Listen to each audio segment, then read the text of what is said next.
कक्षा 9 सूर्यकांत त्रिपाठी निराला द्वारा लिखित दान आज हम लोग पढ़ने वाले हैं। तो आइए चलिए देखते हैं। निकला पहला अरविंद आज, देखता अनिग्ध रहस्य साज।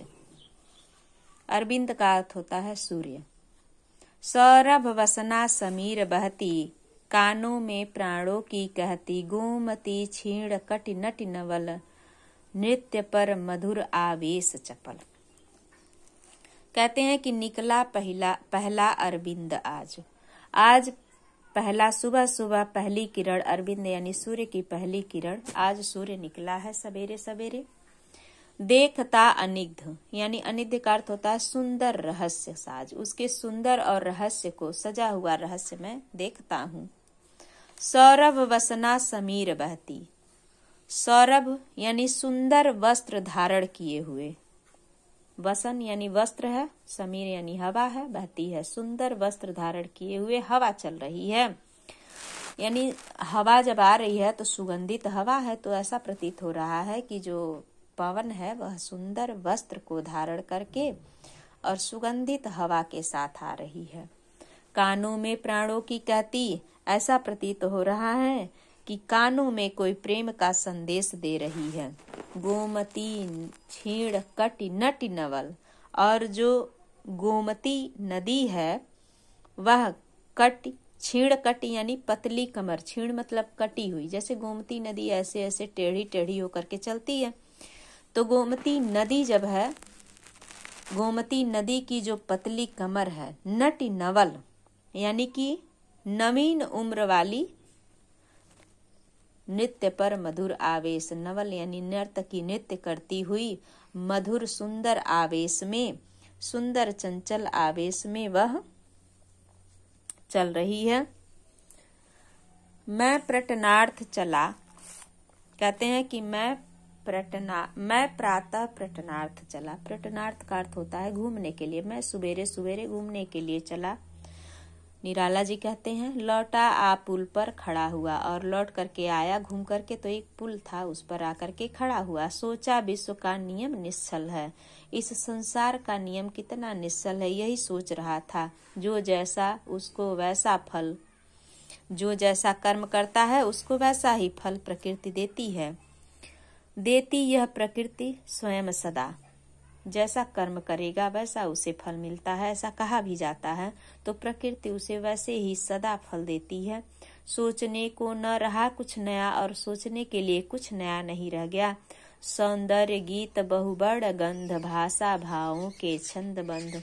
सुंदर गीत, बहुत से रंग, बहुत से वर्ण, बहुत से गंध, बहुत से भाषा, बहुत भावों के और बहुत से छंदों में बंधे हुए। और भी उच्चतर जो विलास, और भी इससे ऊंचे भोग विलास की वस्तुएं। प्राकृतिक दान वे सप्रयास, प्रकृति दान में देती है जो थोड़ा भी प्रयास करता है। या अनायास आते हैं सब, सब में है श्रेष्ठ मानव, धन्य मानव। इस पृथ्वी पर अनायास ही आते हैं मनुष्य, और कहते हैं कि सब में सबसे श्रेष्ठ है कौन? धन्य है मानव। फिर कहते हैं कि फिर देखा उस पुल के ऊपर, फिर देखा उस पुल के ऊपर बहुसंख्यक बैठे हैं बानर। मैंने फिर उस पुल पर जब खड़ा हुआ तो मैं देखने लगा।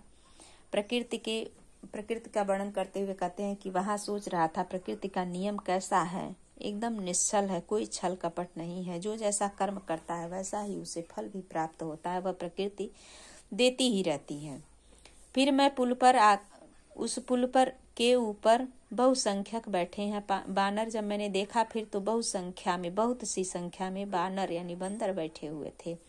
एक और पथ के कृषकाय, एक पथ यानी एक तरफ किनारे, कृषकाय दुबले पतले शरीर वाला व्यक्ति। कंकाल शेष नर मृत प्राय, कंकाल शेष उस मनुष्य के शरीर पर मृत्यु के प्राय यानी मरने योग्य हो, जैसे मृत पाय मृत्यु के निकट हो वह।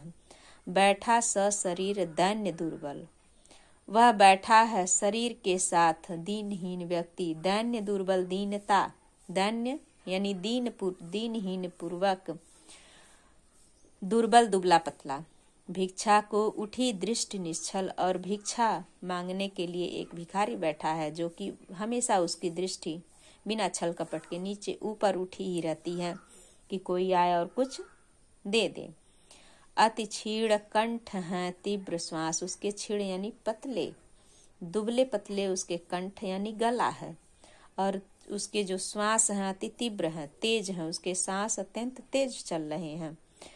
जीता ज्यों जीवन से उदास, ऐसा प्रतीत हो रहा है कि वह अपने जीवन को जी रहा है उदास होकर के, उसके जीवन में कोई उल्लास नहीं है, ऐसा वह जी रहा है।